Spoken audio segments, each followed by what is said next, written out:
Yeah, thank you everyone for joining. Thank you, Abigail, and Lindsay for joining as well.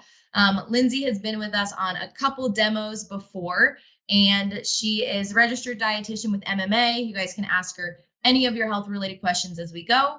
Super excited. She's going to be cooking a just dinner sheet pan, nice and simple. Put everything on a pan, cook it all at one time. Something healthy that you guys can do just on a nightly or daily basis. And yeah, and Lindsay, do you want to give an introduction? And then Abby, you want to give an introduction as well? Yeah, welcome everybody. As Jenna mentioned, I've been with MicroHealth for a couple of other events as well. I'm a registered dietitian and wellness consultant at MMA.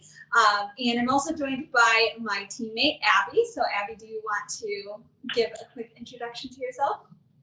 Sure. I'm Abby. I am a wellness coordinator at MMA. I'm also a certified worksite wellness specialist and holistic health coach, and I'll be helping moderate the chat and helping Lindsay go through the recipe today. Perfect. Well, as Jenna also mentioned, today we're making a salmon sheet pan dinner. This is a super simple, very quick, kind of minimal work recipe.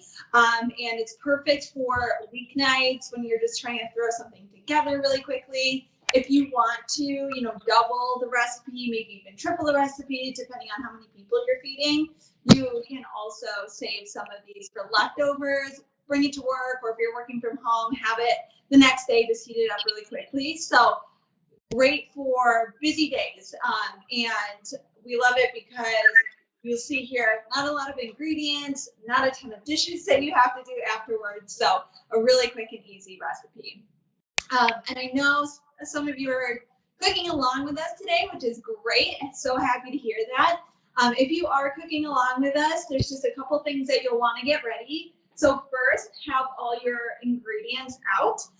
So we are cooking with salmon today. So I've got 2 salmon fillets here. They're defrosted. And then I've got some mushrooms, cherry tomatoes, but really any kind of tomato will work. Also like to mention, if you're cooking with other vegetables, that's wonderful too. Make sure you have those out. I've also got a lemon here. I've got olive oil, garlic powder, dried basil, and then dried rosemary. Kind of like the vegetables, if you want to cook with other herbs or spices, you can get those out right now as well. You'll want to have a few supplies ready to go too. So I've got a cutting board, I've got a sheet pan, I've got a bowl for making my marinade. I've also got a knife for chopping my vegetables. I'm using pretty soft, easy to chop vegetables, so I'm using a parent knife, but if you're using heartier vegetables, you might want a bigger, stronger knife. I've got a brush, this is optional, a spatula, and a whisk. So go ahead and get your supplies out. And then the first step is to preheat your oven. So the recipe says about 400 degrees Fahrenheit. If you want to kind of do a slower roasting salmon, you can get it down to about 350. So somewhere between 350 to 400 degrees Fahrenheit. So I'm going to go start mine. Yes, and drop in the chat if you're cooking with us today. We want to see who's cooking along. I know you are, Jenna. Yeah, and if you're cooking along with family members, if you've got kids at home or whoever you're cooking with, please let us know that as well. Frank, I love the gift. We like our fresh salmon too. Awesome. All right, so first I just want to talk about the recipe for one quick second. We are doing a sheet pan dinner with salmon. So we love cooking with seafood. Seafood is so nutritious. It's packed with a ton of nutrients. And the American Heart Association actually recommends to eat seafood twice a week because of the heart health benefits that a lot of sources of seafood have. They're a great source of protein, and salmon in particular is a good source of a healthy fat called omega-3 fatty acids, which are great for our heart health, great for our brain health, and it's actually kind of tough to get from our diet. There's not a ton of omega-3 fatty acid sources of food that we can turn to, so salmon is a wonderful way to get that, along with an excellent source of vitamin D, which is important for our bones, as well as a lot of other functions within our body. Similar to omega-3 fatty acids, it's really hard to get from our diet, so a lot of us actually have to rely on Supplements, particularly in the winter, because we can also get vitamin D from the sun, but a lot of us see a lot less sun this time of year. So salmon is a wonderful addition to our diets, particularly this time of year.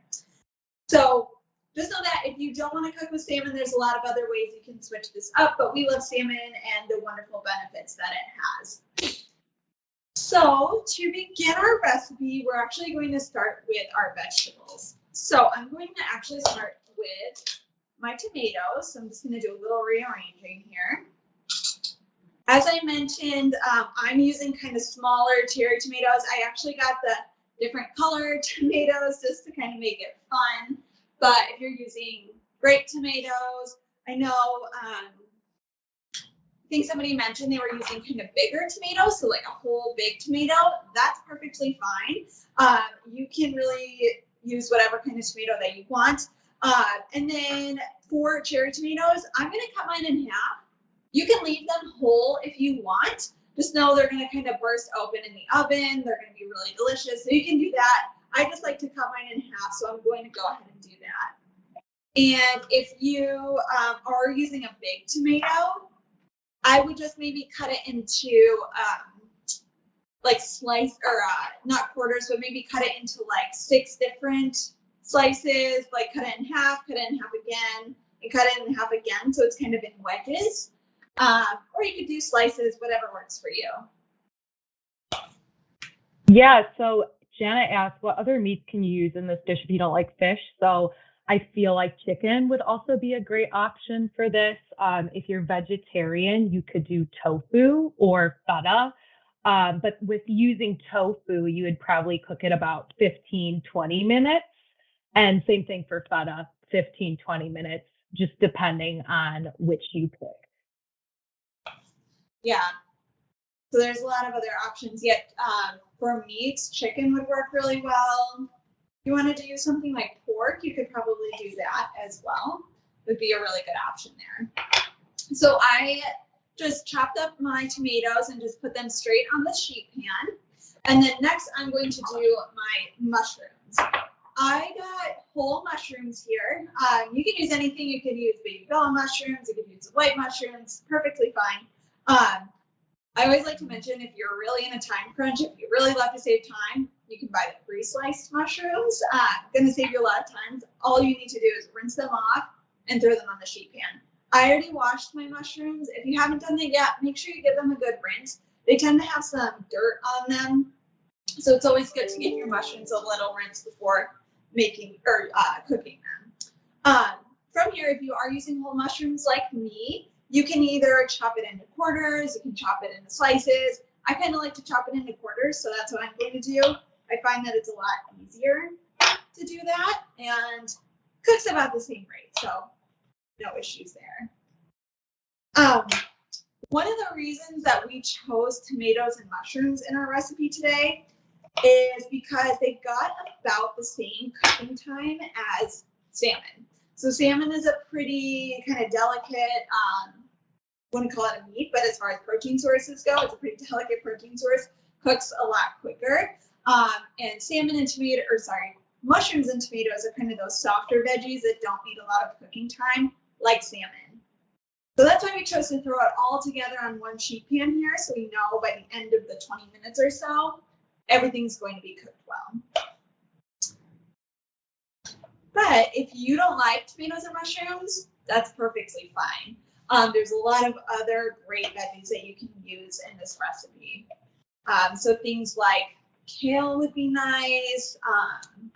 Other things like green beans would be nice in this. I know, Abby, if you have any other ideas or if anybody wants to chat in some veggies that you are using.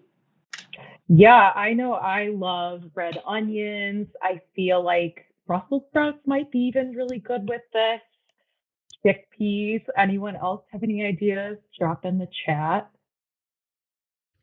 Yeah, I'm just doing broccoli and carrots. We'll see if the timing matches up. But it's like thawed broccoli. It's kind of wet already, so I feel like it might cook a little bit faster. Yeah, and the carrots, those are kind of a tougher veggie. So with those, I would recommend maybe just slicing them a little thinner than you normally would, so they kind of cook at the same rate. Or the other option is to throw your carrots in for about 5 to 10 minutes first, and then add everything else in. So a couple options there. Or if you just like crunchy carrots, you can cook them all together. That works too. And I'm glad you brought up too, Jenna, that it sounds like you used frozen broccoli for your veggie. If you have frozen veggies, those are such a great way to just add some veggies to your meals. And in this case, all you would really have to do is dump out your frozen veggies on your pan, make your marinade, and that's pretty much all the work that you would need to do for this recipe. So those are a wonderful way to save time. And the nutrient value of frozen veggies is pretty much the same as fresh. So not losing any nutrients or anything like that there. Awesome. Yeah, I feel like sometimes I just forget I have the fresh stuff. So I'm better with frozen vegetables, so nothing really goes to waste. But it's nice to hear the nutritional values, pretty much the same. Absolutely. Yeah. Yep. That's a great way to make sure you have veggies on hand at all times because, like you mentioned, they keep really well. I'm going to move my cutting board out of the way for just a second. And our next step in our recipe is to make our marinade. So the one that I'm making is super simple. It's just olive oil and then a couple different herbs that I really like. So I'm using garlic powder, basil, and rosemary, but you can use anything that you want in this recipe. If you want to use oregano, parsley, if you want to use thyme, that would be a really nice one in this. So feel free to make this your own. And again, if you're using different herbs or spices, if you want to make it a little spicy, you could add some cayenne in there. So really the sky's the limit when it comes to this marinade. Love to hear what you're using too. If you wanted to chop up some fresh garlic and put it in here, that's an option. I like to save time just by using the garlic powder. Don't love kind of chopping up the garlic, so I'll just use the garlic powder. But first step is to just pour in some extra virgin olive oil. We're using olive oil because it's a great source of healthy fats that are great for our heart. So they're the unsaturated fats that have some benefits for our health and our cholesterol levels. So that's what I'm using for our marinade today. So olive oil, the salmon, great source of healthy fats. It's wonderful for our heart health. So the recipe calls for 3 tablespoons of olive oil. I'm just going to kind of eyeball it, just kind of based on how much vegetables I have, how much salmon I'm using. It'll be around the 3 tablespoons, but it doesn't need to be exact. I just want to make sure I have enough to cover everything. And if I need more later on, that's okay too. I've got some measuring spoons here, but this is something you can eyeball as well. But I'm just going to measure this out. So this recipe calls for a tablespoon of rosemary, dried rosemary. So I'm going to do about a tablespoon of that. And then calls for a tablespoon of dried basil. I'm going to do that. And then a teaspoon of garlic powder. One thing I always like to mention too is cooking with herbs and spices is a great way to add some antioxidants to our cooking. So believe it or not, there's a lot of benefits in things like dried basil, dried rosemary, even garlic powder, and pretty much any spice or herb you would use. The nice thing is we're kind of flavoring our marinade without adding things like salt or unhealthy fats, which can be harmful to our heart health. So we're keeping this really heart healthy today. And that is the marinade. So all I need to do is whisk it up. And I can see I might just need a little more olive oil than what I have here, but I'll just kind of see how it goes once I'm making the recipe here. Lindsay, there's a question that came through. Difference in using oils. So, for example, extra virgin olive oil versus avocado oil. Do you have any insight for that? Yeah, that's a great question. So avocado oil is also a great source of healthy fats. And if you want to sub out olive oil for avocado oil, that's great. And the nice thing about avocado oil too is that it has a higher smoke point. So if you're cooking at a higher temperature, that's a great time to use avocado oil. I'm cooking mine at 350, so olive oil is a good oil to use for that. But if you're cooking at like 450 or so, you probably want to switch over to avocado oil. So, and it's great to use avocado oil at lower temperatures too. So that's a good one to use. And avocado oil is nice too because it kind of has, I don't want to say a bland flavor, but the flavor doesn't really overpower the recipe. So that's a good oil to use. Awesome. Did we have any other questions or anything else that people are using in their cooking today?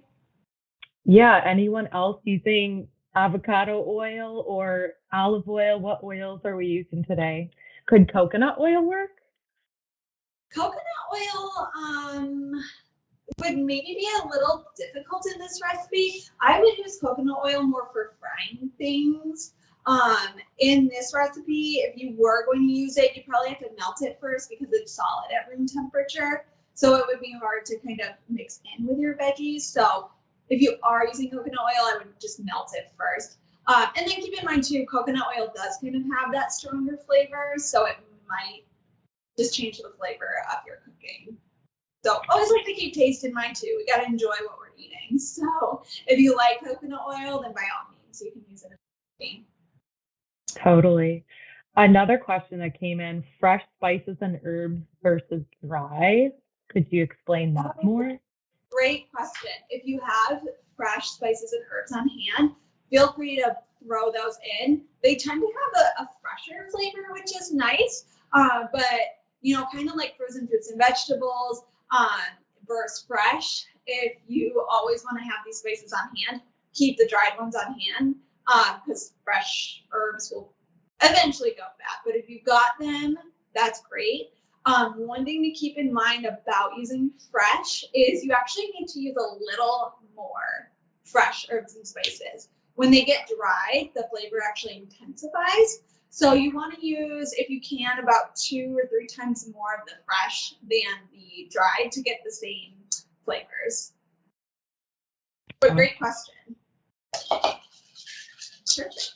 So, another question. What is your opinion on butter? So if someone wanted to cook this recipe with butter. Yeah, great question. I love butter. There's a lot of research coming out that it's not really the villain that we've always thought it is, as long as we're using it in moderation. So we don't want to, eat too much butter because it is high in those unhealthy fats. We're not exactly sure if it's, something that can harm our health. But what we're seeing is maybe it's not as bad as we once thought it was. So if we're eating butter in moderation, that's perfectly fine. So, about 1 to 2 tablespoons a day, that's fine. Keep in mind that we know that olive oil and other oils have those healthy fats. So as it stands right now, we know those are better options at this time, but butter is perfectly fine. But in the same, in the same sense that coconut oil might be a little difficult to use in this recipe because it's solid at room temperature, butter would probably be the same. So you either want to melt it before. It might not crisp up the veggies the way like an olive oil would, so keep that in mind too. But again, if you're frying in a little bit of butter, I certainly have no problem with that. And if frying veggies in butter helps you get more veggies in your diet, then by all means. Yeah, not a bad idea. And I would say too, just looking for quality sources of butter, looking for grass-fed. I really like to use Kerrygold in my cooking. I don't know if anybody else does, but that one's one of my favorites. Yeah, absolutely. And it tends to taste better too, in my Yes, I think so. Awesome. Well, I'm just going to do the next step here. You can just kind of drizzle the olive oil marinade over your veggies and just leave it at that, and that's perfectly fine. I'm actually going to take my spatula and mix it. So just pouring these over, and I'm just going to leave about a tablespoon in my bowl for the salmon. So I poured my marinade out, and now I'm just going to toss the veggies around on the sheet pan, just to make sure that my veggies are going to be evenly coated in the olive oil. kind of mentioned this earlier, but the olive oil helps the veggies to kind of crisp up in the oven and cook really nice and evenly. So we just want to make sure that all our veggies are kind of evenly coated in that olive oil. Yeah, and another tip that I like to use when I'm cooking, you can put your veggies in a baggie and you can marinate it overnight if you want. For the salmon, I wouldn't necessarily do it overnight because it'll fall apart. But I just put in a bag and I shake it up with all the ingredients so that way it's evenly coated too.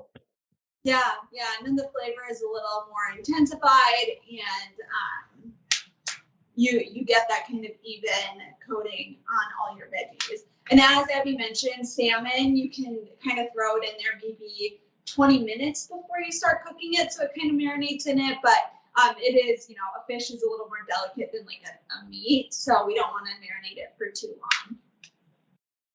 Awesome. All right, so now what I'm going to do, I'm going to kind of evenly spread out my veggies in the pan so they cook evenly.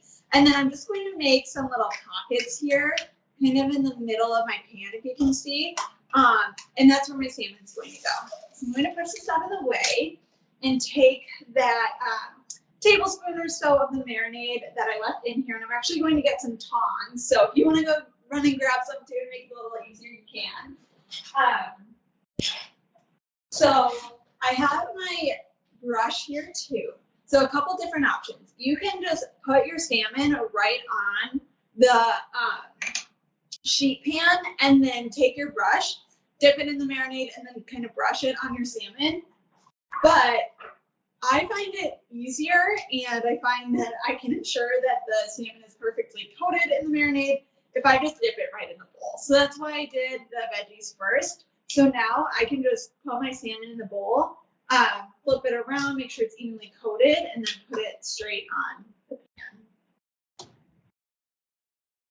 All right, so just taking one piece of salmon here, rubbing it around in the marinade, making sure both sides get coated. And then I like to do skin side down. And then just make sure the bottom is coated in olive oil too, so that it doesn't stick to the pan.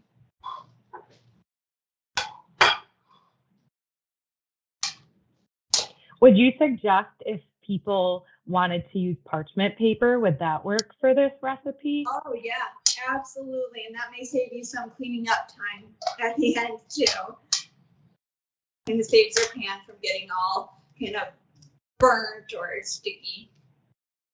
All right, and if you've got a little more olive oil in here, you can just kind of throw it on top. Maybe this is where you take your brush and just kind of make sure it's all evenly coated on here. All right, so if you want to throw this in the oven now, that is wonderful. One more optional thing you can do, just gonna get rid of my plate here. All right, so this recipe calls for a lemon. A couple things you could do with your lemon here. You can throw your sheet pan in the oven now, and then when it's done, just kind of take some wedges of lemon and drizzle it on top of there. I kind of want to have the lemon juice kind of sink into my salmon. I really love lemon. I love the flavor of lemon. So what I'm actually going to do is I'm going to cut the ends off my lemon, so kind of that white pithy part there.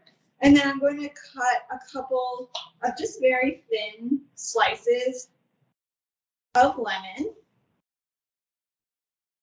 And then I'm just going to throw my slices of lemon on top of my salmon. I might actually cut one more for that bigger piece. And then it's going to be really nice when it comes out of the oven. It's going to kind of have softened. The juice is going to seep out a little bit and kind of get a more intense lemon flavor. So that's how I like to do it. So totally up to you. If you don't even want to use lemon at all, that's perfectly fine. But I find that this adds more flavor. So you can see my sheet pan dinner looks great now. The next step is to throw it in the oven. So if you want your salmon a little more tender, I would go more towards 20 minutes cooking time. If you want to just make sure it's cooked really well, if you don't like, more tender, fish and things like that, or you just want to make sure that you definitely cook it, I would go more toward the 25 minutes. But other than that, you can see that this recipe did not take a lot of time, didn't take a ton of work. And even what I did today, if you wanted to take small steps to make it even easier, there's a lot of ways you can do that. So that is everything. You can throw it in the oven in those 20 minutes or so. I like to clean up my kitchen. There's just a few dishes to do here, and then you're pretty much ready for your weeknight dinner and all your work is done. So, Jenna, I'm seeing your setup. It looks amazing. I'm excited to see how yours turns out.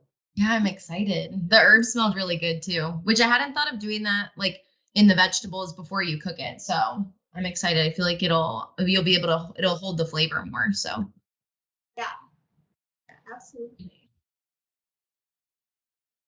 Well, we have some questions that came through that maybe we could ask while the salmon cooks. Yeah, I'll go through my own there.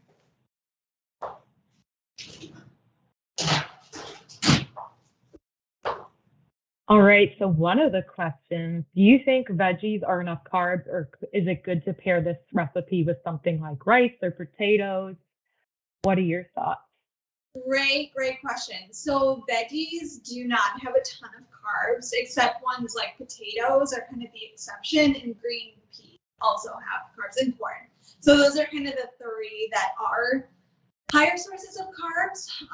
So, if you wanted to cook some of those as well, that would be a good way to add carbs to your dinner. Otherwise, most vegetables don't have a lot of carbs. So absolutely, if you wanted to, use this time right now to cook some rice or quinoa, those would be great additions to this meal. And I believe our last cooking demo was a grain bowl. So we talked a lot about the benefits of grains, but just one recommendation there is, if possible, go for whole grains rather than refined grains. So if you're cooking rice, maybe go for brown rice instead of a white rice. I would get that started before you start cooking your sheet pan dinner, because that takes a little longer to cook. But things like quinoa, farro, whole grain pasta, if you wanted to throw that in there, all great options. For sure, yes. Definitely grains do take a little longer to cook, so definitely cook those before you start the other parts of this recipe.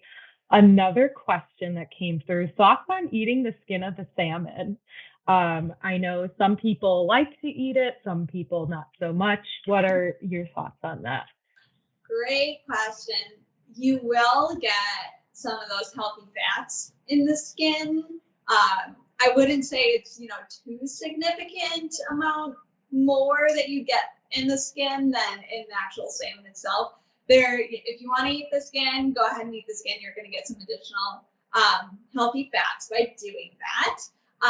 But again, we got to make sure we're enjoying our food. So if you don't like the skin, you don't want to eat it, that's perfectly fine. You're not going to miss out on too much. So if you're not a fan of the salmon skin, you're not missing out on too many nutrients if you don't eat it. Yeah. Another question, thoughts on cooking salmon to temperature? Medium well. Does it depend on a certain quality or type of salmon? No, I wouldn't say. And off the top of my head, I can't remember the internal cooking time. I think it's about 350.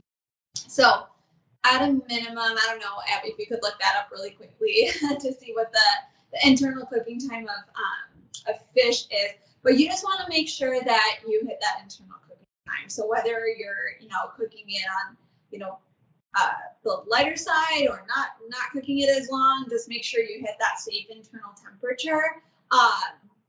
And I wouldn't say that it depends on the quality of the fish. Of course, if you're going to eat like sushi or something like that, you want to make sure it's sushi grade fish. But if we're just cooking at home, I would just make sure it meets that internal temperature. Yeah, I'm looking and it's saying the internal temperature for fish for across the board, 145 degrees Fahrenheit is usually the safe range. Okay, so it's much lower than I thought it was. But yeah, just make sure it hits that safe internal temperature. Yes, because I know chicken usually is like 165. So usually try to shoot for 145 if you're cooking a fish. Sorry, I was way off. It's much lower. I was mixing it up with my oven temperature. So yeah, 145. No worries. Um, Someone said, I couldn't hear, is it more nutrition raw, i.e., sushi, or cooked? I'm not aware of any nutritional differences as far as fish goes. I don't believe you're, significantly changing the nutrient content by cooking it. I do know with vegetables that can differ slightly by cooking them, and some like tomatoes actually have more uh, what's called bioavailable nutrients or nutrients that we can use in our bodies after we cook it, whereas some of green vegetables and things like that differ slightly in that when you cook them, you lose just a little bit of the nutrients. Again, it's not significant. I'm not aware of that happening with fish. So whether you're eating, raw sushi grade safe fish, or if you're cooking it, there's no significant difference that I'm aware of. That's interesting. Yeah. So, however you like to eat your fish, I think it's just important to have some sorts of the fish in your diet if that's your preference. So tacking on to that, how many times a week should we eat fish? I think you might have mentioned this previously. Yeah, the American Heart Association recommends 2 times per week, at least. So that is kind of at a minimum the recommendation. If you want to eat more than that, that's great.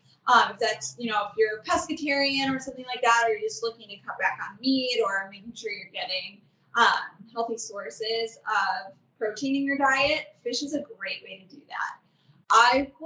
The only caveat there is to avoid some of the higher mercury fish.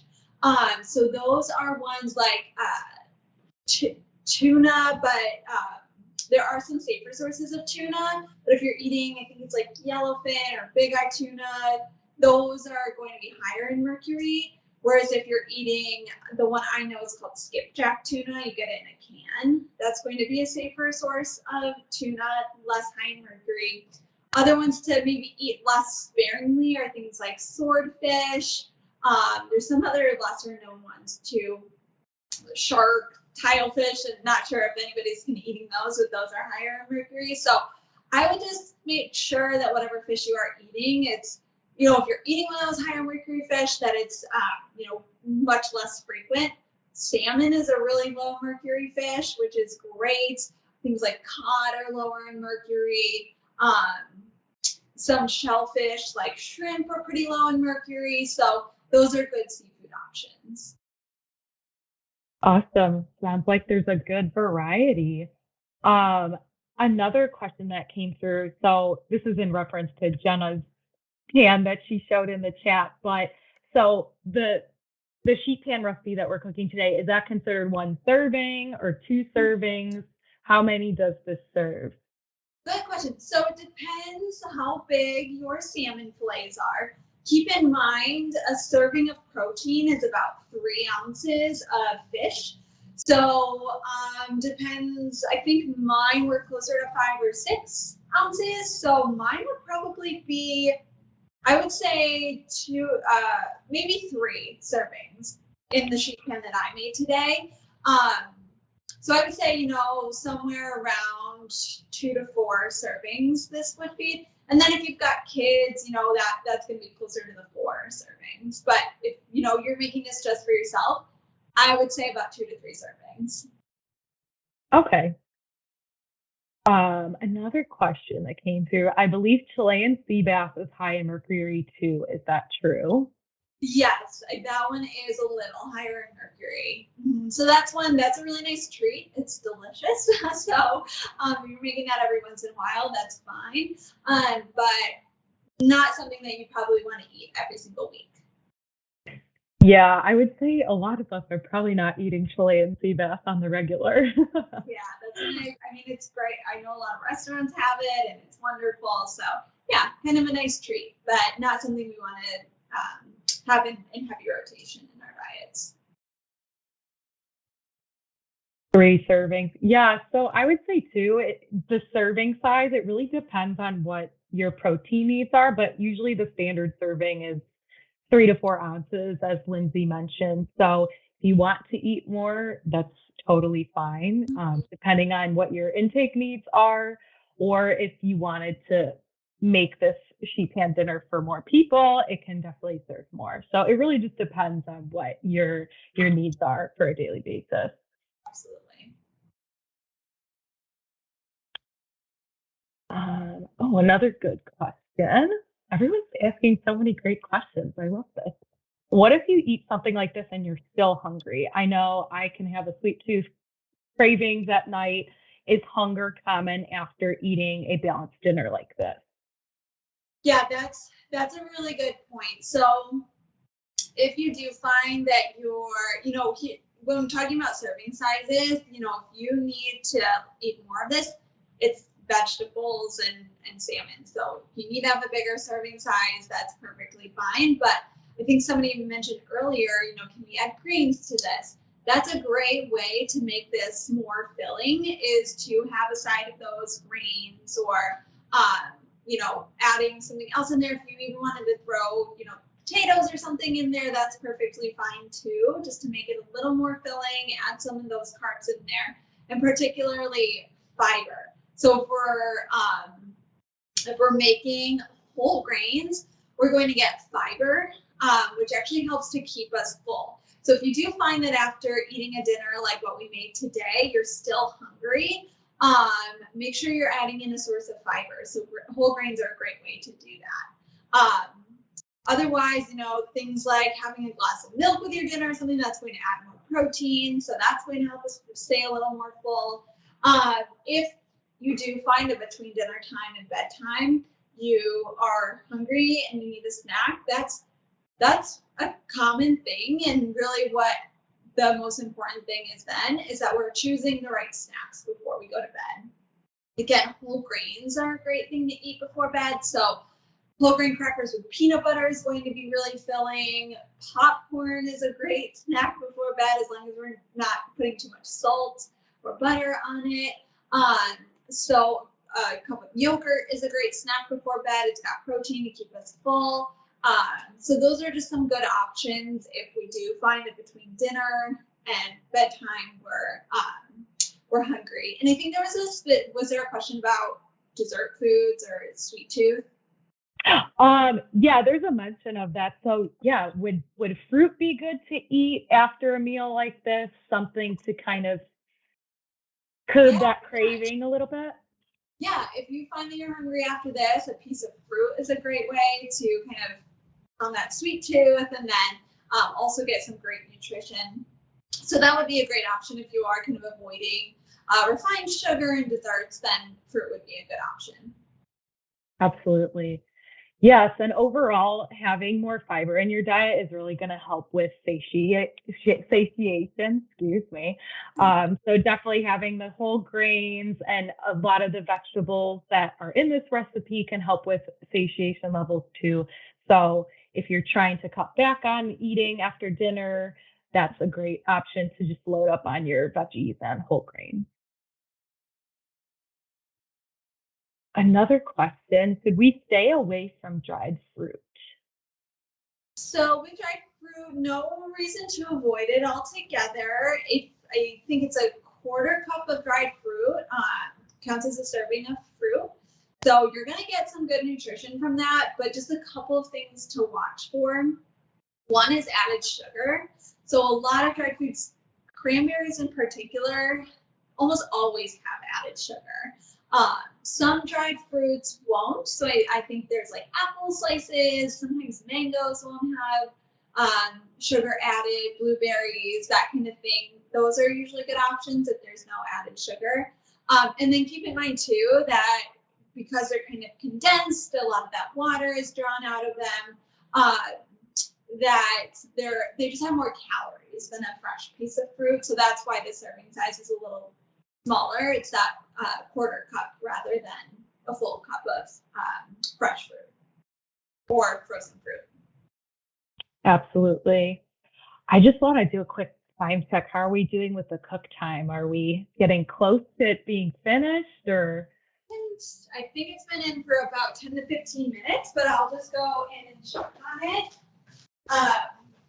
But if yours isn't done yet, then that's fine. You can just leave it in for a few more minutes. Mine actually looks really good. So what I'll do, because it looks good to me, I'll get my mini thermometer and see if it's at that safe cooking temperature, 145. If it is, then it's all ready for me to eat. So go ahead and check on yours, see what it looks like. If you have a meat thermometer, you can take that out too. If you are concerned, just throw it back in for a couple more minutes just to make sure it's cooked through. Awesome. Yes, yours looks so good, Lindsay. I'm getting hungry. It smells good too. I hope everybody else's looks and smells as good as well. Jenna, how's yours doing? It's doing well. I think the veggies need a little bit longer. The salmon might be done in a couple minutes. But yeah, it looks really good. I'm excited. Awesome. Yes. Yeah. I don't see any more questions. It's 12:45, so I'd say it's a pretty good time to end. But if there's more that come in, I'll email both you, Lindsay, and Abigail, and then make sure you guys get those questions and we'll have them answered. But yeah, super yummy. Really excited for this. Thank you everyone who joined. We had a lot of engagement, so that was really fun. Lots of awesome questions too, which is what we want. It was very fun to just hear what people needed and what they, don't necessarily know from nutrition, because I know when you ask a certain question, a lot of other people are wondering the same thing. So that was cool to see. And yeah, I appreciate like everything you told us. Learned a lot today. And it's a easy recipe to do, I think, for a lot of people too. You could do maybe a couple pans at a time, and yeah, everything about it was awesome. So thank you guys for joining. Yeah, thank you so much, everyone. Thanks for your great questions and for joining us today.